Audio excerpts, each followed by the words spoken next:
हरे कृष्णा। सभी मित्रों को जय श्री कृष्ण। तो आइए आज हम श्रीमद् भगवद गीता के द्वितीय अध्याय के प्रथम श्लोक पर विचार विमर्श करते हैं। इससे पूर्व प्रथम अध्याय जो कि विषाद योग है, उसके प्रत्येक श्लोक पर हमने अपना मति और गुरु कृपा के अनुसार विचार किया है। आज द्वितीय अध्याय को प्रारंभ करते हैं। इस अध्याय का नाम है सांख्य योग। देखिए, हम सब के जीवन में विषाद है, दुख है,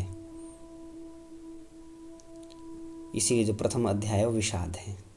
तो उस विषाद को दूर मिटाने के लिए सांख्य का भगवान उपदेश करेंगे, वही द्वितीय अध्याय है। इससे पूर्व थोड़ा प्रथम अध्याय के बारे में अवतरणिका बता देते हैं।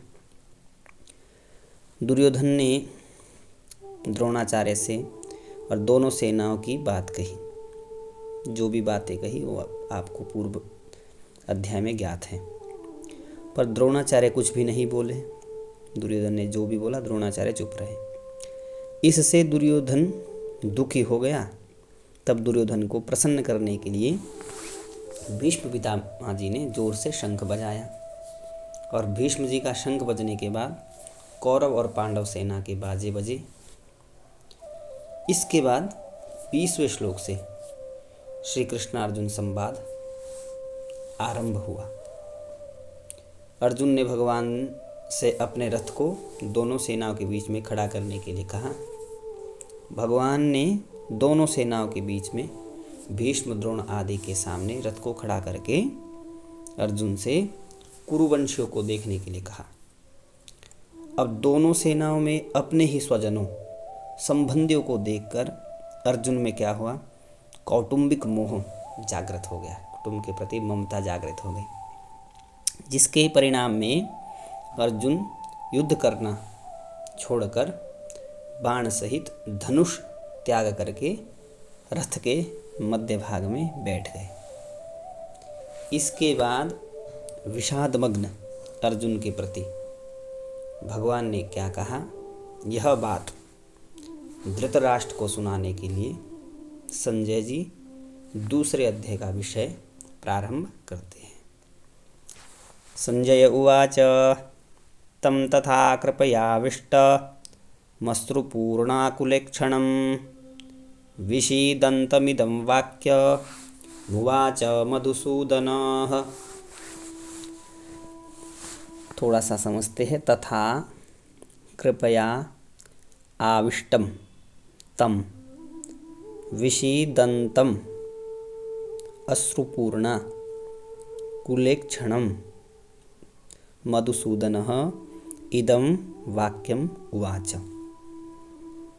संजय उवाच, संजय बोले, तथा वैसी कृपया कायरता से आविष्टम व्याप्त हुए तम उन अर्जुन के प्रति विषीदंतम जो कि विषाद कर रहे हैं, और विषाद के साथ और अश्रुपूर्णा कुलेक्षणम आंसुओं के कारण जिनके नेत्रों की देखने की शक्ति भी अवरुद्ध हो रही है। मधुसूदनः भगवान मधुसूदन इदम यह वाक्यम उवाच वचन बोले।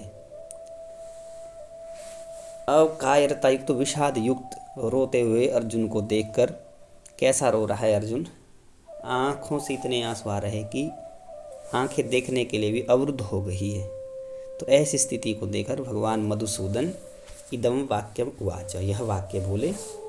क्या वाक्य बोले आगे के दूसरे और तीसरे श्लोक में कहेंगे। अभी इसी श्लोक को थोड़ा विस्तार पूर्वक समझते हैं। तम तथा कृपयाविष्टम, इसका क्या अभिप्राय है। अर्जुन रथ में सारथी रूप में बैठे हुए भगवान को यह आज्ञा देते हैं कि हे अच्युत, मेरे रथ को दोनों सेनाओं के बीच में खड़ा कीजिए, जिससे मैं यह देख लूँ कि इस युद्ध में मेरे साथ दो हाथ करने वाले कौन है, अर्थात युद्ध करने वाले कौन है, अर्थात मेरे जैसे शूरवीर के साथ कौन कौन से योद्धा साहस करने या साहस करके लड़ने आए हैं। अपनी मौत सामने देखते हुए भी मेरे साथ लड़ने की उनकी हिम्मत कैसे हुई। इस प्रकार जिस अर्जुन में युद्ध के लिए इतना उत्साह था, वीरता थी, वे ही अर्जुन दोनों सेनाओं में अपने कुटुंबियों को देखकर उनके मरने की आशंका से मोहग्रसित होकर इतने शोकाकुल हो गए कि उनका शरीर शिथिल हो रहा है, मुख सूख रहा है, शरीर में कंपन पैदा हो रहा है, हर रोम रोम खड़ा हो रहा है और हाथ से धनुष गिर रहा है। त्वचा क्या है, जल रही है। खड़े रहने का सामर्थ्य नहीं है, शक्ति नहीं है और मन भी भ्रमित हो रहा है। कहाँ तो अर्जुन का स्वभाव की ना दैन्यम न पलायनम और कहाँ अर्जुन का कायरता के दोष से शोकाविष्ट होकर रथ के मध्य भाग में बैठ जाना। बड़े आश्चर्य के साथ संजय यही भाव उपरयुक्त पदों से प्रकट कर रहे हैं। तम तथा कृपयाविष्टम, इस पद से। यहाँ की पहले अध्याय के 28वें श्लोक में भी संजय ने अर्जुन के लिए कृपया पर्याविष्ट पदों का प्रयोग किया है। अब अश्रुपूर्णा कुलेक्षणम, अब अर्जुन जैसे महान शूरवीर के भीतर भी कौटुंबिक मोह छा गया और नेत्रों में अश्रुपूर्णा कुलेक्षण, नेत्रों में आंसू भर आए। आंसू भी इतने ज़्यादा भर आए कि नेत्रों से पूरी तरह से देख भी नहीं पा रहे। जब अधिक आंसू आते हैं तो नेत्र अवरुद्ध हो जाते हैं, दिख नहीं रहा है नेत्र से। इसके बाद आया विषि दंतमिदम वाक्यमुवाच मधुसूदन। अब इस प्रकार कायरता के कारण विषाद करते हुए अर्जुन से भगवान मधुसूदन इदम वाक्यम, यह वाक्य या यह वचन कहते हैं। क्या वचन कहेंगे हम पहले कह चुके, आगे के दूसरे और तीसरे श्लोक में कहेंगे। थोड़ा सा यहाँ पर समझने की कोशिश करते हैं। यहाँ विषि दंत मुवाच, केवल इतना कहने से भी काम चल सकता था। यहाँ इदम वाक्यम कहने की आवश्यकता नहीं थी, क्योंकि उवाच क्रिया के अंतर्गत ही वाक्यम पद आ जाता है।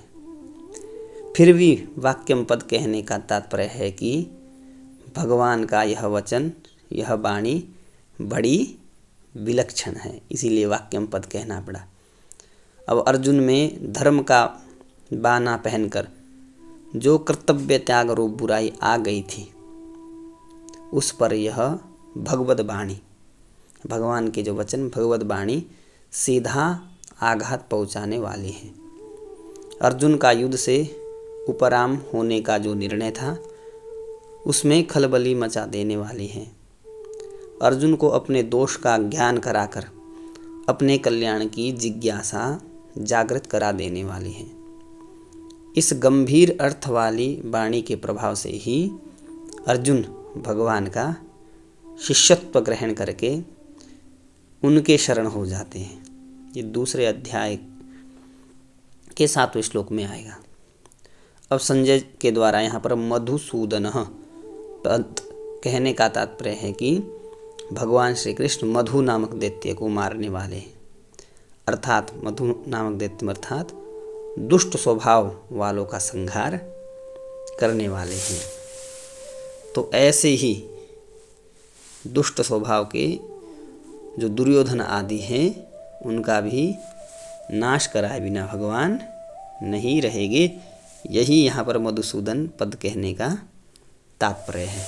अब भगवान ने क्या दो वचन कहे हैं, ये आगे के दूसरे और तीसरे श्लोकों में हम विचार विमर्श करेंगे। सभी को जय श्री कृष्ण, श्री हरि।